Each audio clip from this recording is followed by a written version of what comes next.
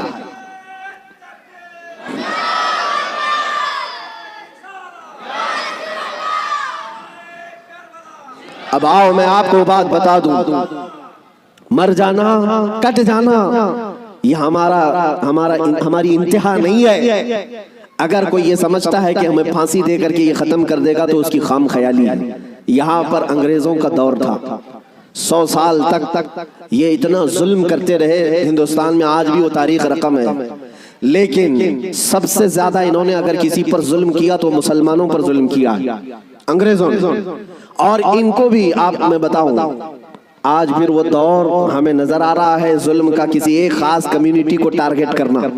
انگریز ڈرتے تھے کس سے جانتے ہیں؟ جن لوگوں سے وہ ڈرتے تھے وہ کالا پانی کی سزا دیتے تھے۔ انڈمان نکوبار، جزیرہ انڈمان کو بھیجتے تھے، لیکن جزیرہ انڈمان نکوبار میں جو جیل ہے جہاں بھیجتے تھے، وہاں سب سے زیادہ اگر کسی کو انہوں نے بھیجا ہے تو وہ علماء اہل سنت کو بھیجا ہے۔ یعنی آج سے 100 سال پہلے بھی انگریزوں کے خیمے میں کھلبلی تھی تو علماء سے ہی تھی، حق بولنے والے علماء ربانیین، اور پھانسی پر چڑھایا ہے 30,000 علماء کو اہل سنت و جماعت کے۔ ایک بات میں آپ کو بتانا چاہتا ہوں، علامہ کفایت علی کافی رحمۃ اللہ علیہ، مراد آباد شہر کے رہنے والے ایک عاشق رسول، ان سے انگریز اتنا ڈرتے تھے کیونکہ جانتے تھے کہ ان کی زبان سے نکلے ہوئے کلمات سے اچھوں کے دل بدل جاتے ہیں۔ ان کو پتا ہے عالم ربانی، عالم حقانی کی زبان کو وہ توپ سے زیادہ اہمیت دیتے ہیں، کوئی توپ اور بندوق سے مارے اس سے زیادہ اہمیت ان کو ایک عالم ربانی کی زبان سے نکلے ہوئے حق جملے۔ اسی لیے کفایت علی کافی کو گرفتار کرنے کے لیے جانتے ہیں کتنے لوگ آئے تھے؟ انگریز فوج کے 3,000 لوگ آئے تھے ایک عالم کو گرفتار کرنے کے لیے۔ ہمیشہ دنیا کے ظلم نے یہ بتایا ہے کہ یہ بزدل ہوتے ہیں، ہمیشہ بتایا ہے انہوں نے کہ باطل خیموں میں اکثر مادہ ہوتے ہیں، ان میں شیر نر نہیں ہوتا۔ ایک اہل سنت و جماعت کے عالم ربانی کو گرفتار کرنے کے لیے 3,000 کی فوج آئی اور گرفتار کیا، اور انہیں گرفتار کر کے سزائیں کیا دی تھی جانتے ہیں؟ ان کے جسم پر گرم استری پھیری جاتی تھی، اور جب ان کی چمڑی جل جاتی تھی تو نمک چھڑکا جاتا تھا۔ یہ کفایت علی کافی رحمۃ اللہ علیہ، تقریباً 1 ہفتے تک انہیں سزائیں دی گئی، اور پھر کہا جانے لگا کہ تم فتویٰ بدل لو، تم اپنی باتیں بدل لو، ہم اپنی حکومت میں تمہیں اہم عہدہ بھی دے دیں گے اور ماہانہ وظیفہ بھی جاری کر دیں گے۔ مگر وہ کفایت علی کافی عاشق رسول تھے، بازار مصطفیٰ میں بکا ہوا غلام پھر کسی انگریز کے ہاتھ میں کیسے بک سکتا ہے؟ میرے عزیزوں، وہ کفایت علی کافی اعلیٰ حضرت سے پہلے کے ہیں، اعلیٰ حضرت سے پہلے کے 1857 کی بات کر رہا ہوں، غدر جس کو کہتے ہیں انگریز۔ اس وقت کفایت علی کافی سے کہا ان لوگوں نے، آپ نے کہا میں اپنے جملوں کو اور اپنی زبان کو بدل لوں، وہ بھی میرا دین اتنا ہلکا اور سستا نہیں ہے، میرے جسم کو ابھی تم نے صرف استری سے پھیرا ہے، اگر ٹکڑے بھی کر دو تو میں اپنے اسی عزم پر باقی رہوں گا، اس لیے کہ کربلا کی داستان ہم نے بھی پڑھی ہے۔ میرے عزیزوں، کفایت علی کافی رحمت اللہ تعالیٰ علیہ کو 7 دن کے بعد تقریباً ایک چوراہے پر پھانسی کے لیے لایا گیا، اور سارا مجمع بھی تھا، پھانسی پر آپ کو چڑھایا گیا، اور اس عاشق رسول سے انہوں نے کہا تھا کہ اگر کوئی آخری خواہش ہے تو بتاؤ۔ ایک سچا عاشق رسول یہ نہیں کہتا کہ بیوی کو دیکھ لوں، بچوں سے بات کر لوں، جائیداد پراپرٹی کی وصیت کر لوں، بلکہ وہ کہتا ہے عاشق رسول پھانسی کا پھندا لگنے سے پہلے خواہش یہ ہے کہ ایک بار نعت رسول پڑھ لوں۔ اور پھر کہا گنگناتے ہوئے، کوئی گل باقی رہے گا نہ چمن رہ جائے گا، پر رسول اللہ کا دین حسن رہ جائے گا، اطلس و کم خواب کی پوشاک پہ نازا نہ ہو، اس تنے بے جان پر صرف خاکی کفن رہ جائے گا، سب فنا ہو جائیں گے کافی وہ، لیکن حشر تک نام حضرت کا زبانوں پر چلن رہ جائے گا۔